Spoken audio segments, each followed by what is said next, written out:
Hello,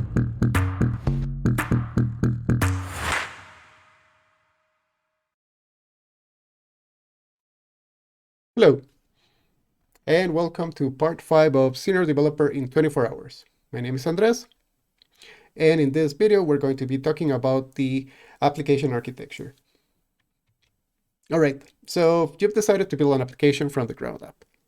In the previous video, we talked a lot about all of the decisions that we have to make, taking into account the context of the team that we're working on, the organization that we're working on, what language, what framework, what libraries, all of those things. We've made those decisions. Now we need an architecture for our application.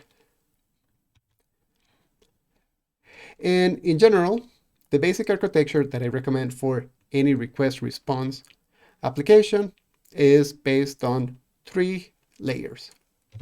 First layer, controller and endpoints, which talks to the business logic, which then uses data access objects to access external resources. Now let's go into detail for each one. First one, controller and endpoints. Controller and endpoints are the entry points for any request response application. There are other applications that are not request response. There are some that are batch-based, event-based applications. We're going to cover those later. But given that the vast majority of the applications we work with are request response, we're going to start here. What does the controller and the endpoint do for us? Basically, if we have a REST or API, this is where it gets defined. Sometimes we call it the controller. Sometimes we call it the listener. But regardless of the name, it is going to define the endpoint where we're going to be taking a request. It can be a port number plus some URL.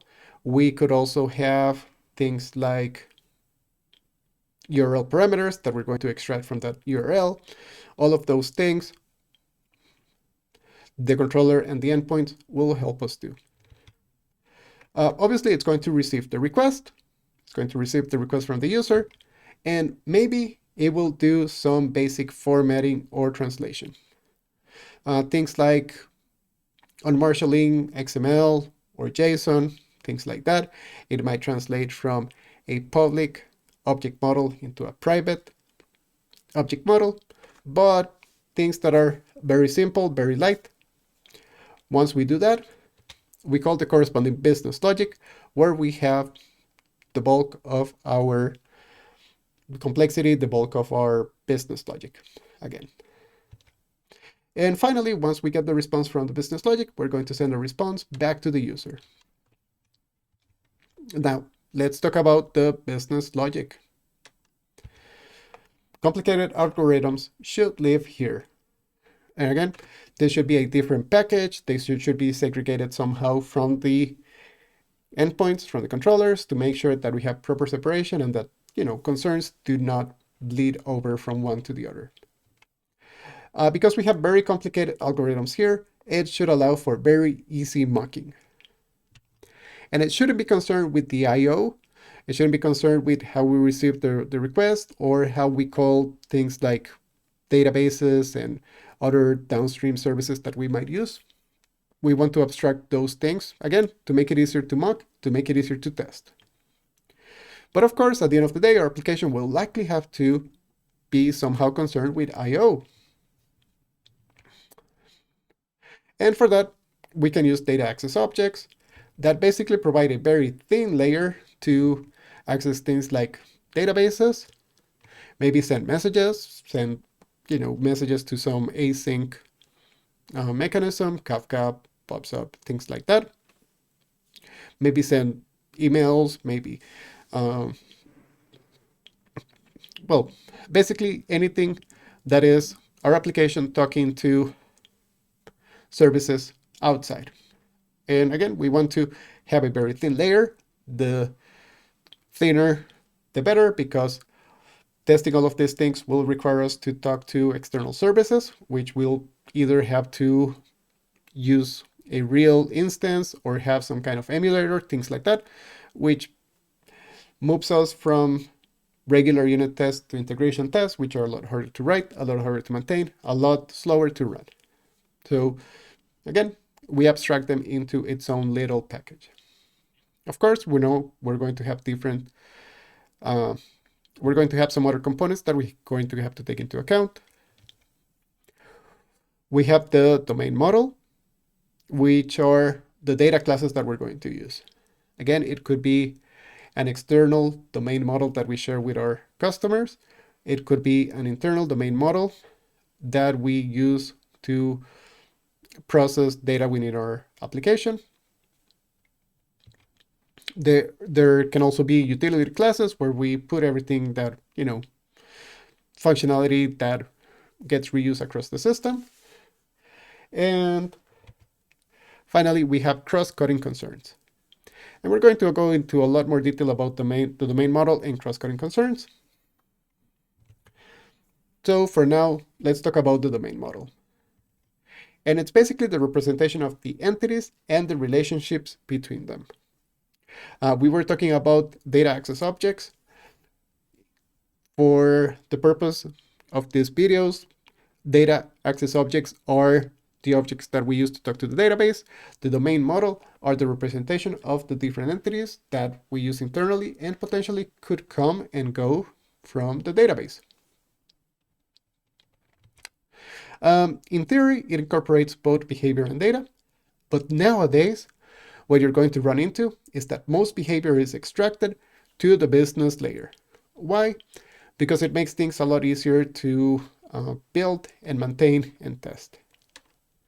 But what does remain in the domain model is the relationships between the entities, the different types of data that our entities are going to have, etc. All right. Now let's talk about cross-cutting concerns. And basically, cross-cutting concerns are the parts of the program that rely or must affect many other parts of the system. And we want to extract them away into these, cross-cutting concerns to make sure that we have usability, make sure that it is easier for us to reuse different pieces of our system. It is going to provide us with a lot more stability and reliability because we're going to be able to test more truly different pieces of the system, because now every piece of the system has a better defined single responsibility. It is going to make it easier to provide extensibility, because if we run into a new cross-cutting concern that we need to apply, we can just create it, apply it across the board, and gain some extensibility.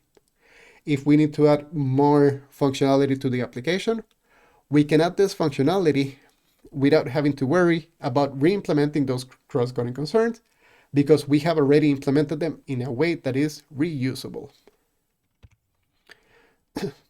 And again, cross-cutting concerns really help us implement the single responsibility pattern.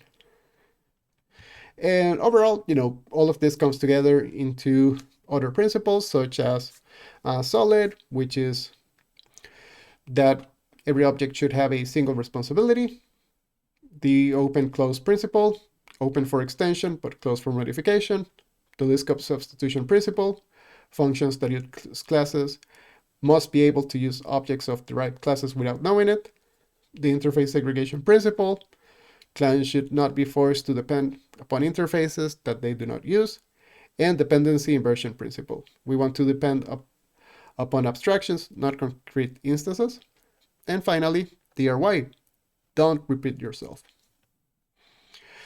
So at the end of the day, what I'm saying is that please go ahead and abstract away cross-cutting concerns. It's going to make your life easier, because you're going to have smaller pieces of code to test, and your system is going to be more maintainable, more stable, easier to maintain.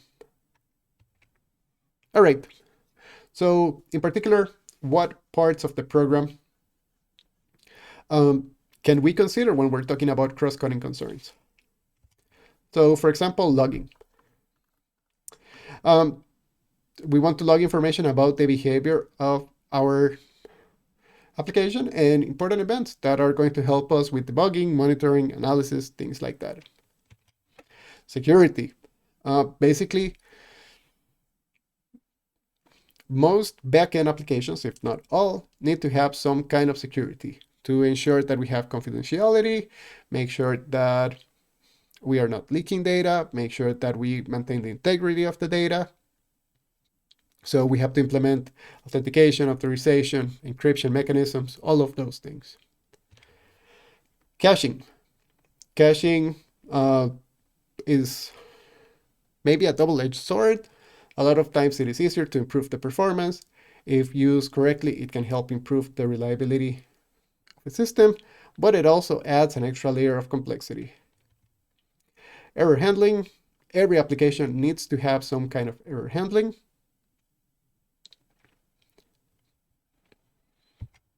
Transactions. We want to ensure that changes to the data are fully committed or fully rolled back to, again, maintain the integrity of the data. Make sure that we maintain the consistency of the data. And finally, internationalization. Applications that need to be used by people in different countries often need to be internationalized to handle different languages, time zones, currencies, and other differences. Internationalization mostly applies to applications that have some kind of UI, things like JSP applications that have some kind of server-side scripting, but nonetheless, it is important to keep it in mind. All right. So we've identified the cross-cutting concerns. How are we going to implement them? All right, first thing, we want to leverage your framework as much as possible. The more we do that, the less work we're going to have to do, the easier time we're going to have. How can our framework help us? Many frameworks, or maybe even some languages, provide some type of aspect-oriented programming where we can add some annotations or maybe some configuration defining where our cross-cutting concerns must be applied throughout our code. As a senior software developer, we want to learn how to use the framework, but we must also understand how the framework is actually going to implement this. Later, we have a whole section dedicated to how this magic dust works. But for now, let's talk about some of the options we have. If it's not through aspect-oriented programming, we could have filters and middleware, which is more programmatic in nature, but it allows us to add extra functionality that goes normally just a little bit before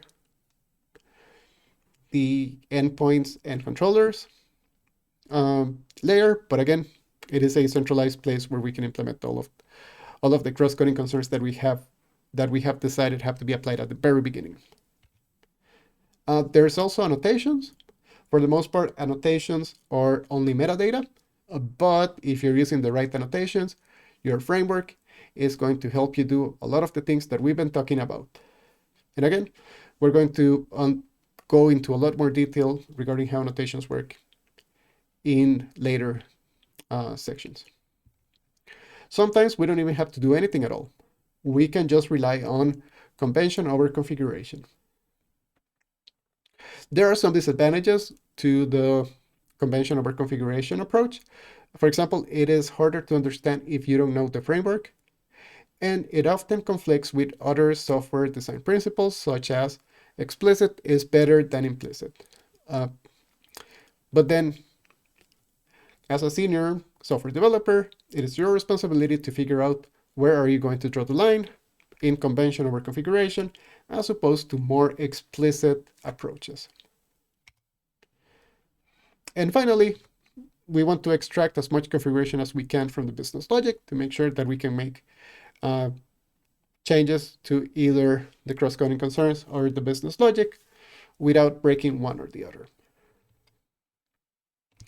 All right, some general best practices. We want to decouple the concerns. We do not want to mix them again because it is easier to maintain. It is easier to test if they are fully decoupled. Always, always consider the ease of testing of any component. If it is hard to test, it is not well designed. Also consider the ease of maintaining each cross-cutting concern. All right, now let's talk about some cross-cutting concerns in particular. Let's start with logging. Now, which library are we going to use? Your framework might already come with a library. Normally that tends to be good enough. But we want to make sure that it really supports the use cases that we have. Normally, the main things that we care about is where should we write to? If we are using modern infrastructure, a lot of times we can just write to standard output, and that's good enough. Sometimes we have to directly send our data to some particular login service directly. This is not ideal, but sometimes we have to do that. And if that's the case, we want to make sure that our logging framework supports that. We also have to make a decision on what format should we use. Most logging frameworks are going to allow you to configure the pattern that you want to use, but sometimes we want to go a step further and use something like context-aware logging, also known as mapped debug context, which is a mechanism that allows us to enrich log messages with data that might be unavailable in the scope in which the log statement executes. And we have a whole section on monitoring. But basically, context-aware logging is going to allow us to add extra information. For example, it can allow us to add a transaction ID that is going to allow us to correlate different log statements into a single transaction, things like that. All right, security. How will users authenticate to our application? Pretty much, again, any backend application will require some kind of security. Is it going to be through usernames and passwords? Tokens, for example, OAuth. Is it going to be through a certificate-based authentication? Is it going to be OpenID or SAML? And again, even though we pretty much always have to do it, sometimes we don't have to do it in our application itself. Sometimes it might be handled by an external component. For example, if we have an API, gateway, or service mesh, we might offload some of the security processes to that external component. If not, maybe we can make our framework handle it for you. And again, as much as possible, avoid writing your own security code. Unless you really, really know what you're doing, avoid writing your own code because this is very sensitive code and it's extremely hard to get right. Normally, we want to avoid programmatic security. We want to favor declarative security using things like configuration, annotations, things like that. In general, I recommend that if you have to implement security in your application, you use frameworks such as Spring Security, if you're in the Java world, Flask Security in Python.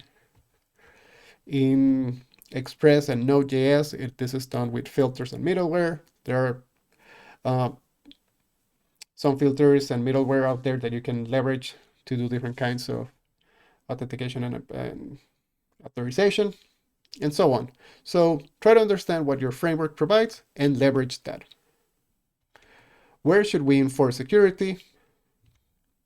Normally, it is in the controller and endpoint layer, because the closer to the user, the better.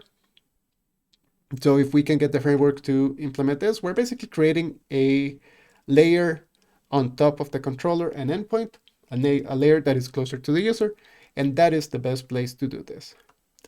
Obviously, some of that information might flow down from the controller and endpoint layer, but the enforcement as closer to the user as possible.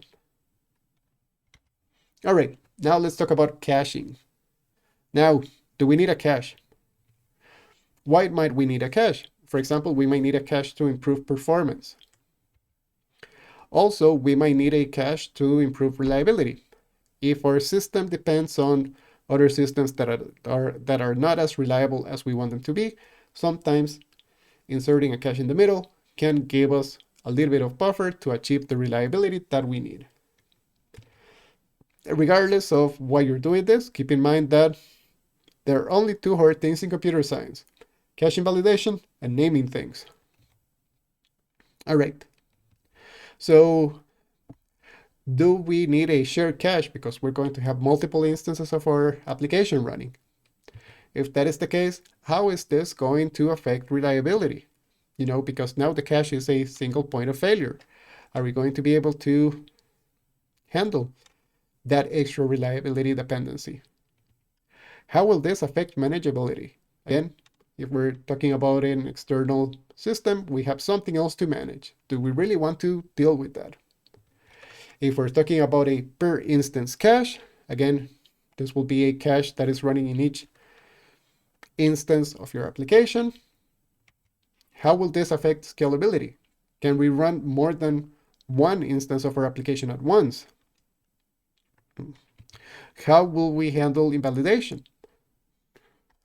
If we need to invalidate data, how is that going to work? Can we just rely on a time to live? Do we need to send messages to invalidate things? So caching adds a lot of extra complexity. But if we truly need to do this, my recommendation is abstract this away, because this is a cross-cutting concern. And as a cross-cutting concern, where should this happen? Well, this one in particular can happen at any of the three layers that we have set up here. It can be as part of the controller and endpoint layer, because we want to cache the whole request and response. Maybe we have a very expensive algorithm, so it might make sense to implement caching at the business logic level. Maybe we have some queries that are very expensive, but they don't change that often. So maybe we want to implement some caching at the data access object level to cache those queries. All right, now let's talk a little bit about error handling. All applications need to have some level of error handling. And in here, we're going to focus mostly on those errors that we cannot recover from, that we have to bubble all the way to the user. And one cross-cutting concern is, how can I return useful users to the users? However, I want to make sure that they're useful, but I want to make sure that I'm not leaking private information. And finally, I want to simplify my code, because simpler code is easier to write, it's easier to maintain, it's easier to test. So some of the things that error handling as a cross-cutting concern can do for us: it can map exception classes to HTTP return codes. So, for example, we can map an entity not found exception into a 404. We can map security exceptions into a 403, things like that. We can also map exception class names to view names. If we have, again, server-side rendering, such as JSPs or handlebar views in an Express application, a cross-cutting error handling mechanism can map the class name of an exception to a view name to return a nice error to a user with the proper information regarding the type of error that they got. And finally, it is going to allow us to specify a default error page for any exception not handled anywhere else. Now, where should this happen? Normally, we want to do this in the controller and endpoint layer. We want to bubble up all of the exceptions that we cannot recover from all the way to that layer, the layer that is closest to the user. And there, we do the mapping from the exception to the HTTP error code, or we select the right view, and so on. and then we return that to the user. All right, transactions. Transactions is a very big topic. We're going to cover more of this when we talk about stateful applications. But for example, if we have resources that work with transactions, normally they are relational databases, but there are other resources that can also work with transactions, things like ActiveMQ and some async messaging systems can also support transactions. If that is the case, maybe we want to abstract controlling those resources into a cross-cutting concern. For example, we also want to understand if we need to coordinate across more than one. If that is the case, we want to understand if those resources support XA, extended architecture, which allows for things like two-phase commits. Some somewhat specialized mechanisms, but we have to understand what we're trying to do as we're trying to abstract this functionality into a cross-cutting concern component. Now, if those things are true, we have to figure out how we are actually going to do this. First thing is, we want to have a transaction manager that is going to do this for us. The transaction manager is the component that is actually going to, start and commit or roll back the transactions. Then we want to determine if we want to do programmatic transactions, which is normally not the easiest approach. In this case, we're actually figuring out where to start and stop the transactions. Normally what we want to do is we want to do declarative transactions because, again, we are extracting a lot of this into a mechanism that is a lot more modular, and it's not going to overcomplicate our business logic. All right. And where should transactions be applied? Normally, we want to apply them in the business logic layer because the business logic is calling probably multiple methods in the data access objects. We could have reentrant transactions, things like that. So normally we want to apply those transactional annotations at the business logic layer. All right. And finally, internationalization or localization. Like most things related to UI, this is mostly relevant to backend developers that are working with applications that have some kind of server-side scripting, like JSPs, handlebars, things like that. It can also affect some of the work that we do with APIs, but maybe not as much. Even if we're talking about dates, normally the API will always return a standard format, and it is up to the client to figure out what to do. But again, if we're dealing with internalization or localization, we can abstract away things like selecting the right template based on the locale of the user, formatting dates in the proper format, things like that. Not as big of a deal, but if you're dealing with an application that has some kind of UI that is embedded within your backend application through some kind of server-side scripting, it is worth understanding. All right, and in the next video, we're going to be talking about how we're actually going to build the project. In particular, we're going to be talking about how we can automate the building of our project. Thanks for watching. If you enjoyed this video, please share it with your friends and coworkers. And don't forget to subscribe. You can follow me on Twitter, you can follow me on Mastodon, or you can hit up my webpage, www.javaprocess.com. Thank you, and see you next week.